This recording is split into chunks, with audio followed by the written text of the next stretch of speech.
Siapa di sana? Tolong, Dek. Tolong. Malam-malam gini minta tolong.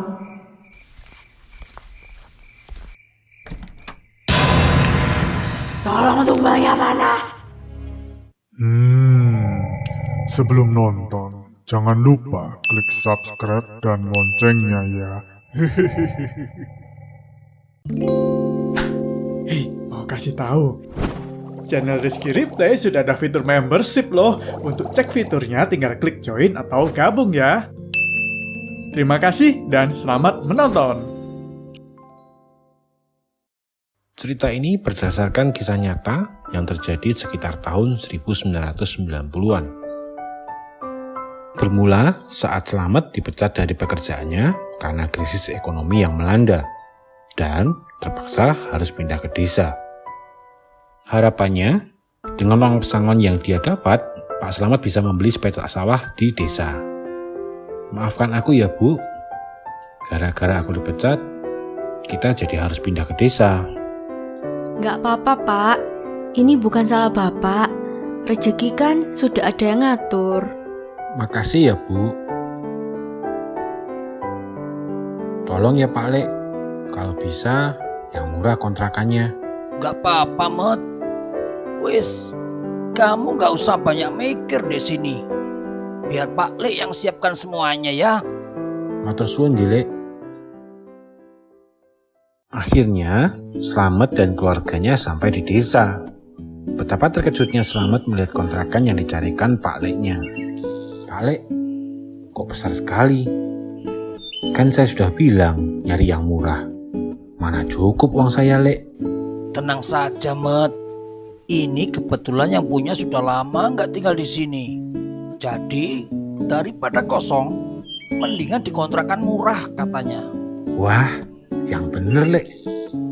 Tapi apa, Lek? gak enak, Met, Pak Lek mau ngomong. Nggak apa-apa, Lek. Ada apa toh? Sebelumnya ada beberapa keluarga yang mengontrak di sini, tapi entah kenapa mereka nggak betah. Katanya mereka sering diganggu. Diganggu? Ya penunggu rumah di sini. Ya begitulah. Bahkan entah kenapa pemiliknya setiap tahun selalu merenovasi rumah ini. Ya, mau gimana lagi, Pak Lek? Memang uang saya yang terbatas. Insya Allah, nggak ada apa-apa ya, Bu? Ya, Pak. Insya Allah.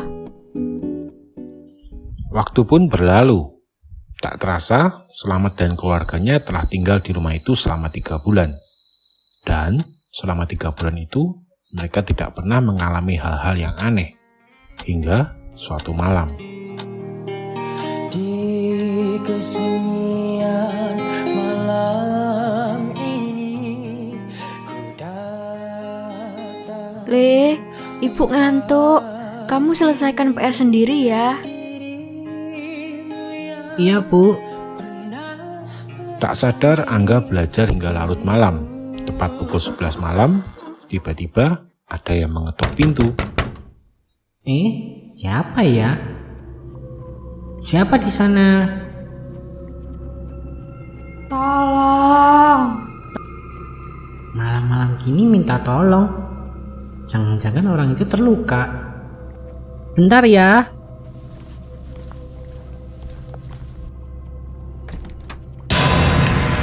Tolong tumbangnya mana?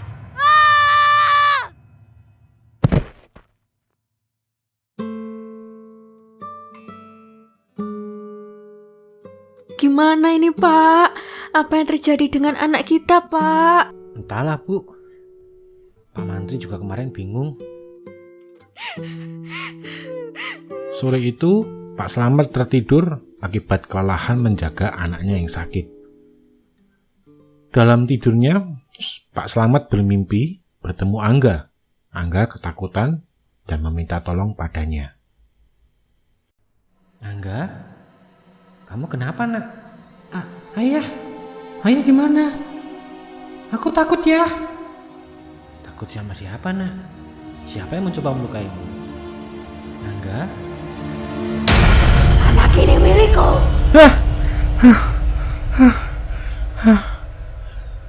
Mimpi. Apa mungkin mimpi itu pertanda buruk? Itu cuma mimpi. Saat ini yang harus aku pikirkan adalah kesembuhan Angga. Setelah sholat maghrib, Pak Slamet dan istrinya menikmati makan malam yang terasa berbeda dari biasanya. Mereka merindukan tawa ceria Angga.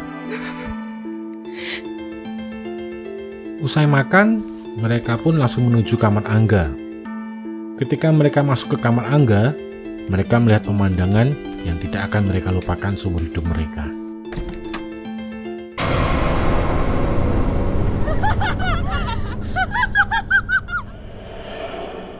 Astagfirullah. Astagfirullah.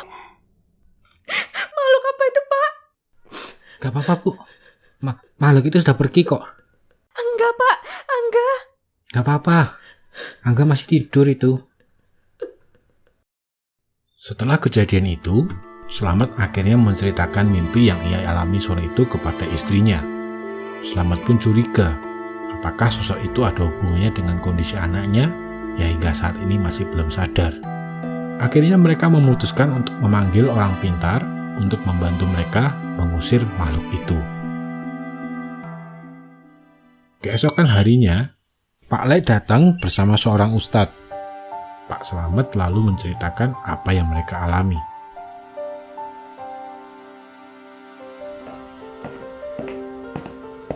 Setelah berkeliling di rumah Pak Slamet, Pak Ustadz menjelaskan bahwa memang ada penunggu di rumah ini. Jadi begini, Pak, Bu. Sepertinya pemilik rumah ini melakukan ritual bubrah kandang. Sebuah ritual untuk memperkaya diri. Syaratnya, sang pemilik harus melakukan perbaikan atau merenovasi rumahnya setiap tahun.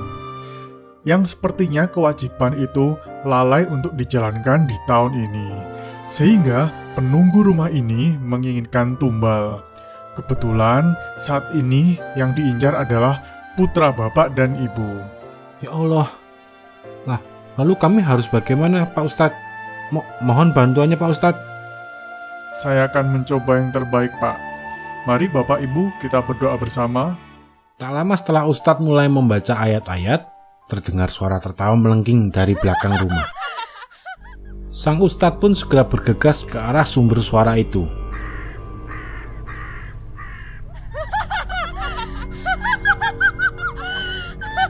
Mereka terkejut. Makhluk itu terlihat berada di bawah sebuah pohon besar. Sang Ustadz pun bertanya, "Hei jin penunggu, apa tujuanmu mengganggu keluarga ini?" Perbaiki rumah ini atau anak itu menjadi milikku. Astagfirullah, berani-beraninya kamu. Derajat kamu lebih rendah daripada manusia.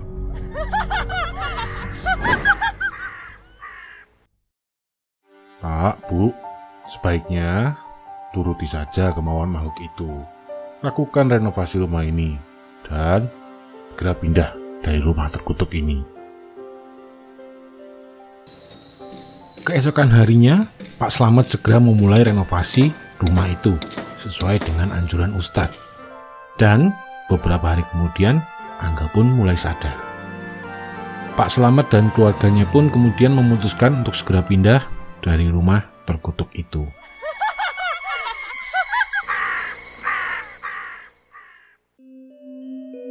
Hai sobat, tahukah kalian ternyata ritual bubrah kandang ini gak hanya ada di Indonesia.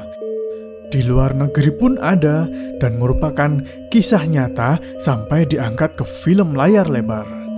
Di sana diceritakan pemilik rumah harus merenovasi rumah itu terus-menerus. Saking seringnya direnovasi, kamarnya bahkan menjadi tidak beraturan.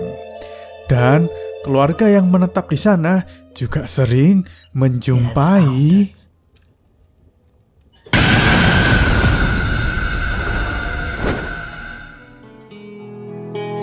Di kesunyian